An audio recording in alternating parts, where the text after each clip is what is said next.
नमामि। नमः परमहंस स्वादित चरण कमल चिन्मकरन्दाय भक्तजनमानस निवासाय श्रीरामचन्द्राय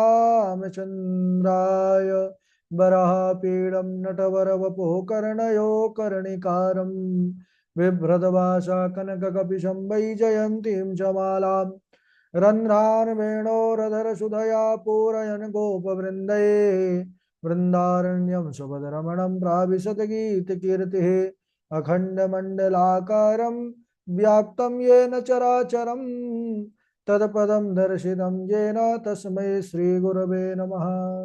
श्रीराम राम रघुनन्दन राम राम, श्रीराम राम भरताग्रज राम राम, श्रीराम राम रणकरकस राम राम, श्रीराम राम शरणं भव राम राम।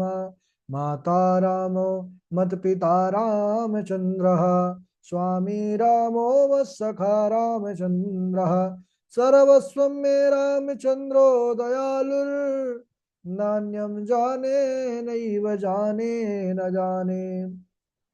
अंजनानंदनम वीरम जानकी शोकनाशनम कपीशमक्षहंतारम वंदे लंका भयंकरम।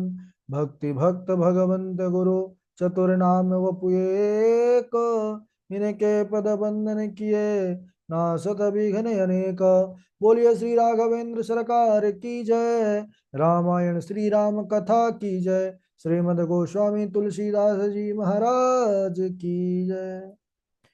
परम मंगल में अचिंत कल्याण गुणगण निधान सर्वेश्वर सर्वाधिपति अकारण करुणा वरुणालय अकारण करुणा कारक अचिंत कल्याण गुणगण निधान श्री राघवेंद्र सरकार कौशल्या आनंद वर्धन अवध नरेंद्र नंदन श्री रघुनंदन विदेह वनस वैजयंती जनक नरेंद्र नंदनी भासुती जगदीश्वरी माँ सुनैना की आंखों के पुतलिका विदेहजा जनक जा जनकाधिराज तनया जनक राज किशोरी वैदेही मैथिली श्री राम प्राण वल्लभा श्री जानकी जी।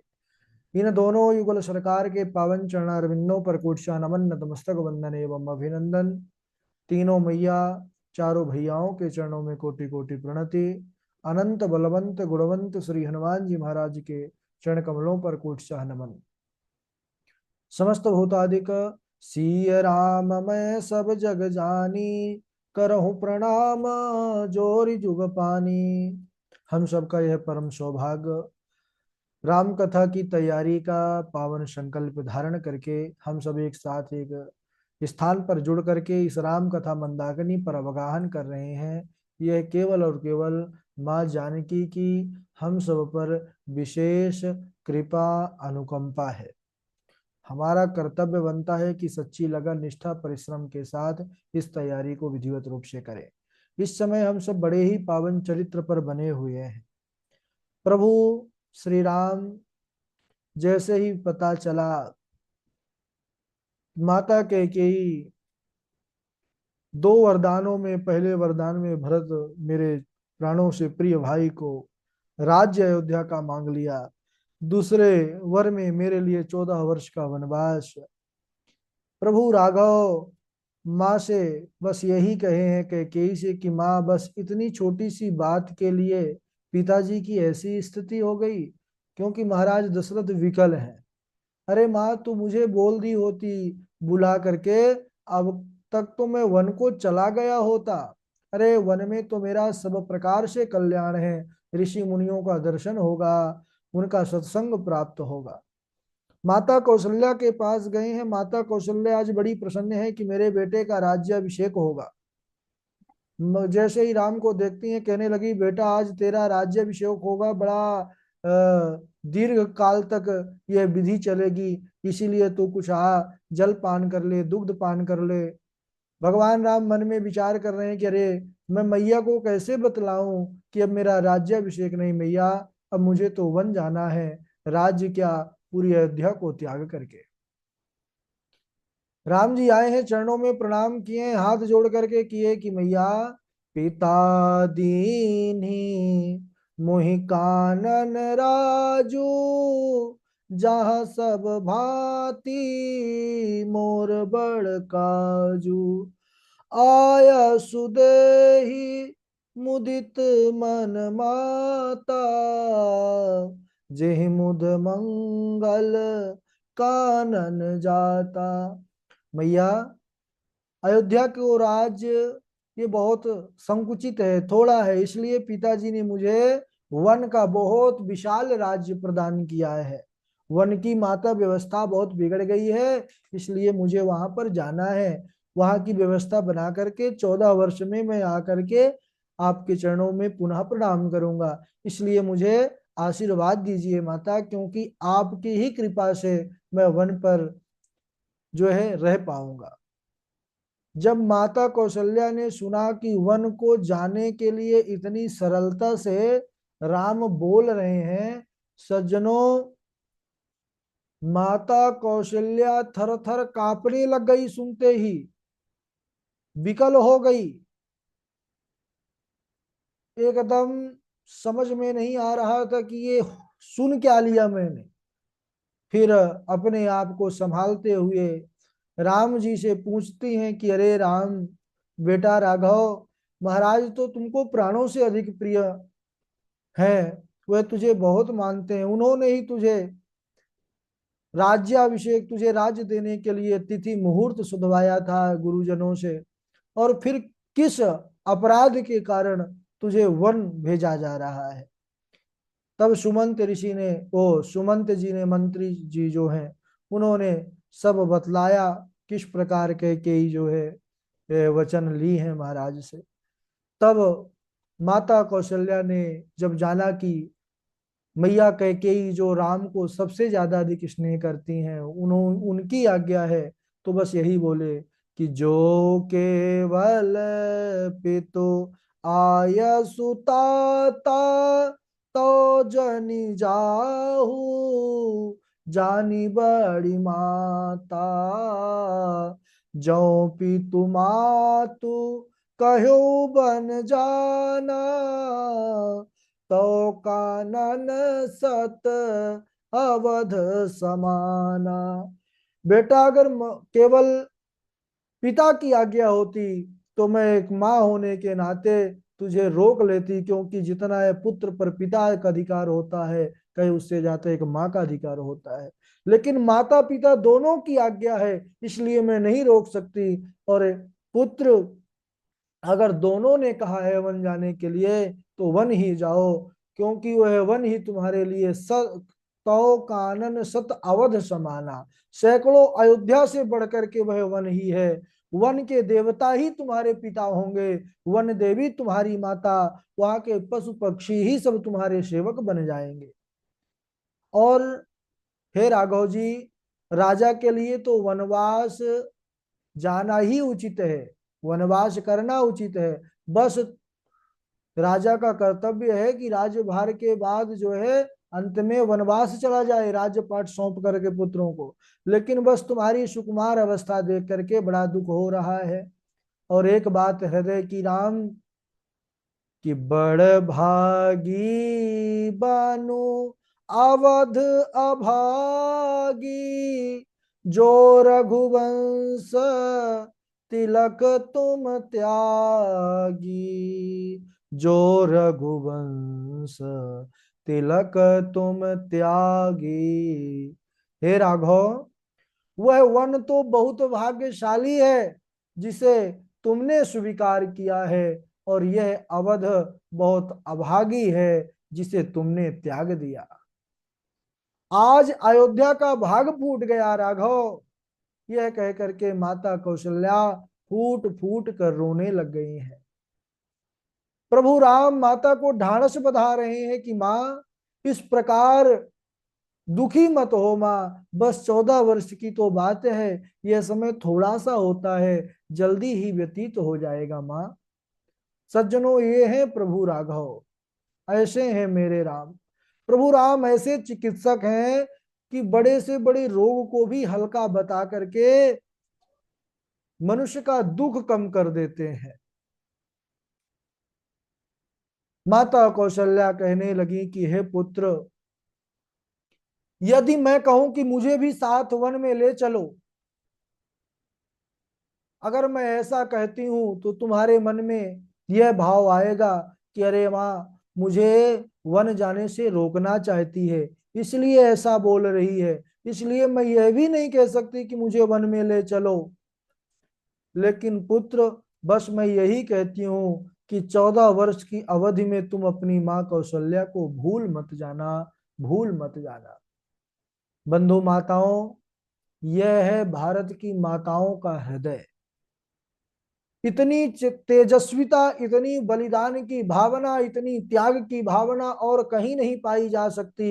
यह केवल और केवल इस देश की मिट्टी पर पाई जाती है। यह इस देश की, इस भारत भूमि, पुण्य भूमि की महिमा है।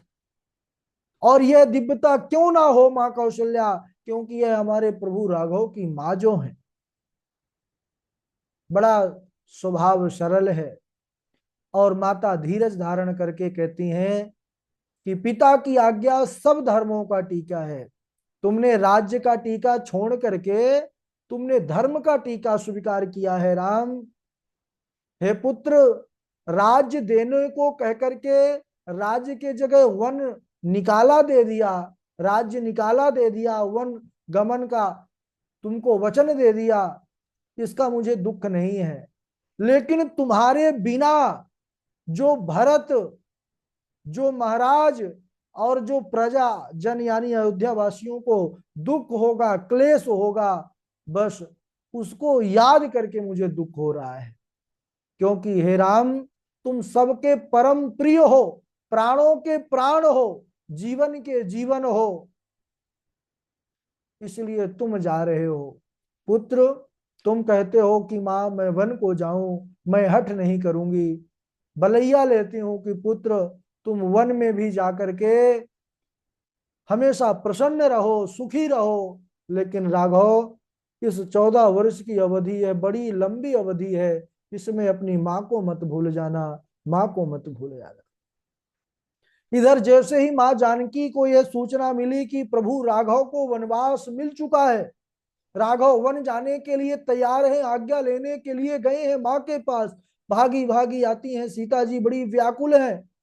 आकर के वह भी सास के चरणों की वंदना करते करके और वहीं पर सर नीचे किए हुए बैठ जाती हैं चरणों के पास। आज माता जानकी मन में विचार कर रही है कि प्राणनाथ के साथ वन को जाना होगा। जाना तो निश्चित है, लेकिन माता जानकी यह विचार कर रही है कि शरीर और प्राण दोनों रघुवर के साथ जाएंगे या फिर केवल प्राण के साथ राघव का साथ होगा। क्यों? क्योंकि अगर जानकी को न लेवा ले जाएंगे, न जाने को कहेंगे प्रभु, तो फिर माता जानकी विचार करती हैं कि ये मेरे प्राण जाएंगे और तन जो है तो यहीं रह जाएगा। क्योंकि जीवित नहीं रह सकती हैं माता जानकी, शक्ति है प्रभु। इधर माता जानकी के नेत्रों से झरझर आंसुओं की धारा चल रही है। अपने नख से पृथ्वी पर कुछ लिख रही हैं। माता कौशल्या ने जब जानकी जी के अवस्था को देखा है, उनके हाल को देखा है, तो राम जी से कहने लगी कि बेटा राम सुनो, मेरी सीता, मेरी जानकी कभी पलंग पीढ़ा और जो हिंडोला होता है उसको छोड़ करके इस कठिन पृथ्वी पर कभी पांव नहीं रखा उसने। उसने कभी कुछ ऐसा कठिन कार्य नहीं किया जीवन में। यहां तक माता कहती हैं कि जो दिया की बत्ती होती है ना, उसको भी कभी बढ़ाने या टारने की बात किसी ने सीता को नहीं कही। और आज वही सीता वन जाने के लिए तैयार है। क्या आज्ञा देते हो?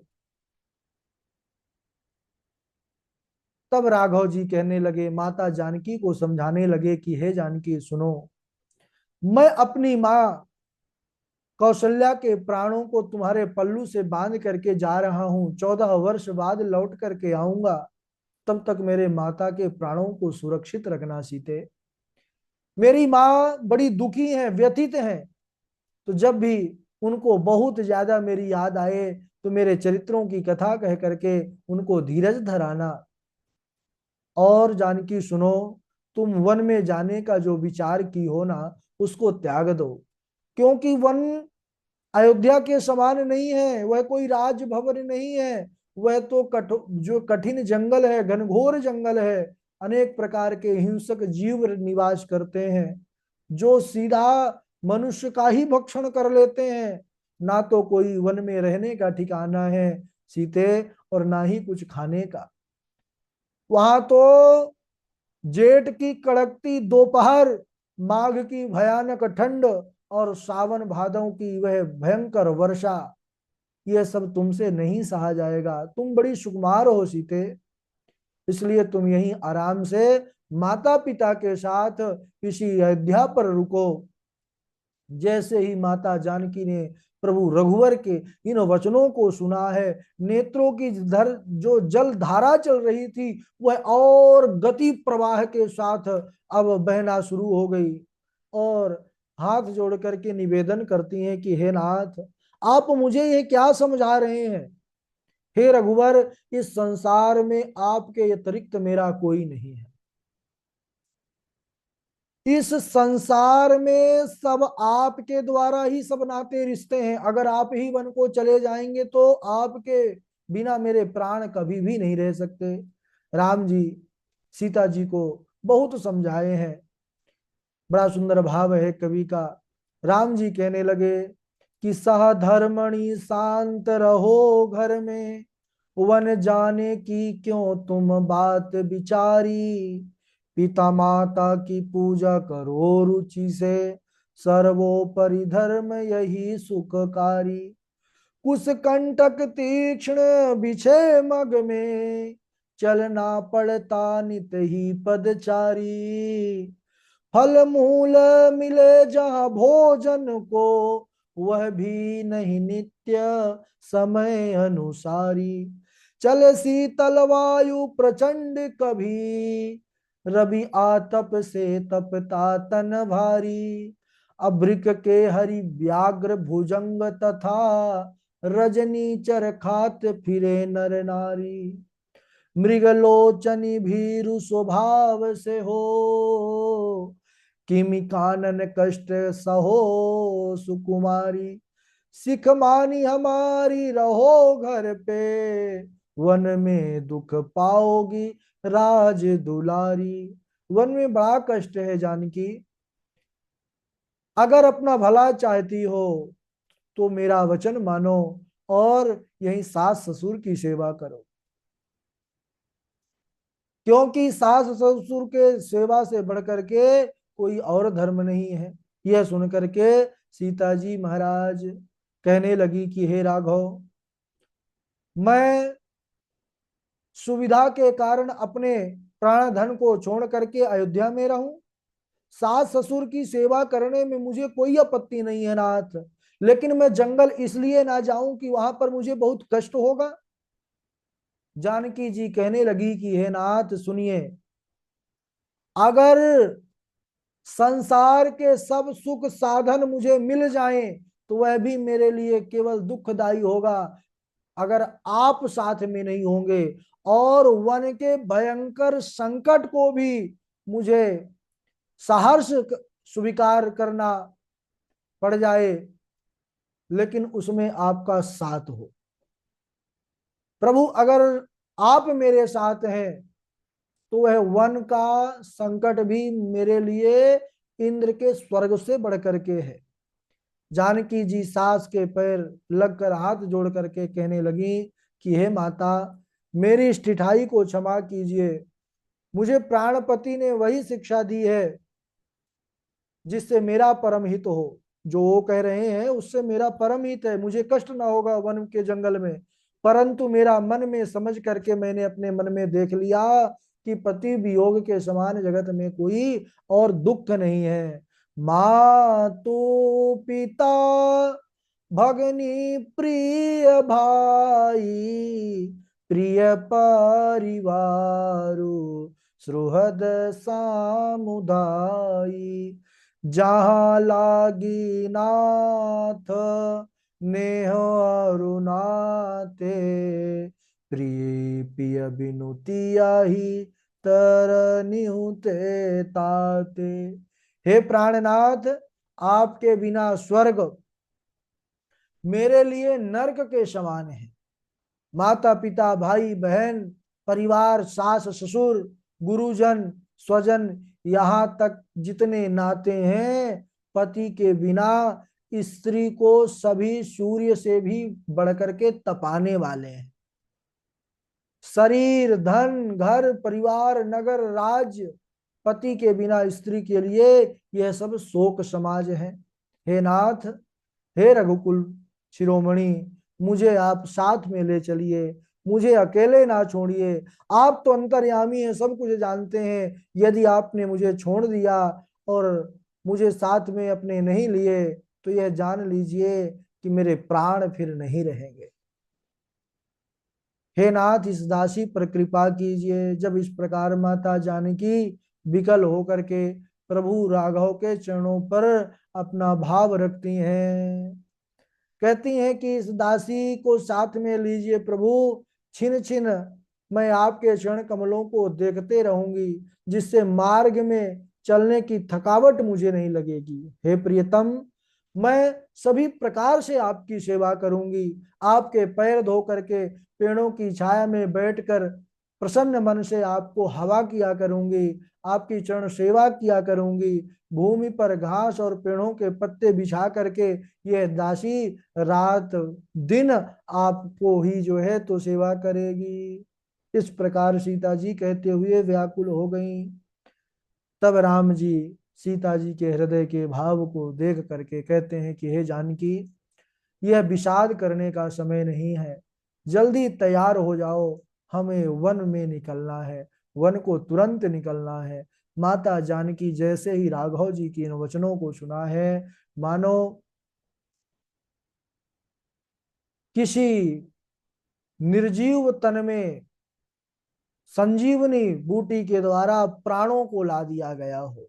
माता जानकी प्रसन्न मन से जो है वन को जाने के लिए तैयार होती हैं। इसके बाद सज्जनों, किस प्रकार लखन जी आते हैं और वह भी साथ इस अयोध्या से जाते हैं वन को प्रभु राघव के साथ। वह हम अगले दिवस आज यहीं तक। बोलिए श्री राघवेंद्र सरकार की जय। बारी बारी से सब लोग चौपाई सुनाएंगे। सबसे पहले चौपाई हमारे वाजपेयी जी हैं और चमन लाल जी हैं। चमन लाल जी हैं, देवेश जी हैं। देवेश जी के बाद नैना किशोरी जी हैं, संजीव जी हैं, नेहा पाठक जी हैं, सुष्मिता जी हैं, पूर्वी जी हैं, चेतना देवी जी हैं, मनीष जी हैं। चलिए चमन लाल राधे राधे गुरु। जी, हाँ सुनाइए। होत प्रात मुनि भेष धरी, जो न राम बन जाय, मोरे मरनु राउर अजस, नृप समझऊ मन माय, तेहि निसि नींद परिय नहीं काहू, राम दरस ला लसा उछाऊ। राधे राधे। राधे राधे जी, प्रणाम। हाँ राधे राधे। राम ही चिताई रहे हूँ नर नाहू, चला बिलोचन बारी प्रभाऊ, शोक विवश कछु कहे न पारा, हृदय लगावत बारही वारा। राधे राधे गुरु जी। राधे राधे राधे गुरु जी, प्रणाम। राधे। तुम अपराध जोग नहीं ताता, जननी जनक बंधु सुख दाता, उठिए पिता सोच की बात है क्या, निज माता की आज्ञा निभाऊंगा मैं, सो पुण्य प्रभाव जगे मन में, मुनि दर्शन मुनि दर्शन लाभ उठाऊंगा मैं। राधा राधा गुरु जी प्रणाम। ठीक है। हाँ, आगे सुनाए। नैना है और नेहा पाठक जी हैं।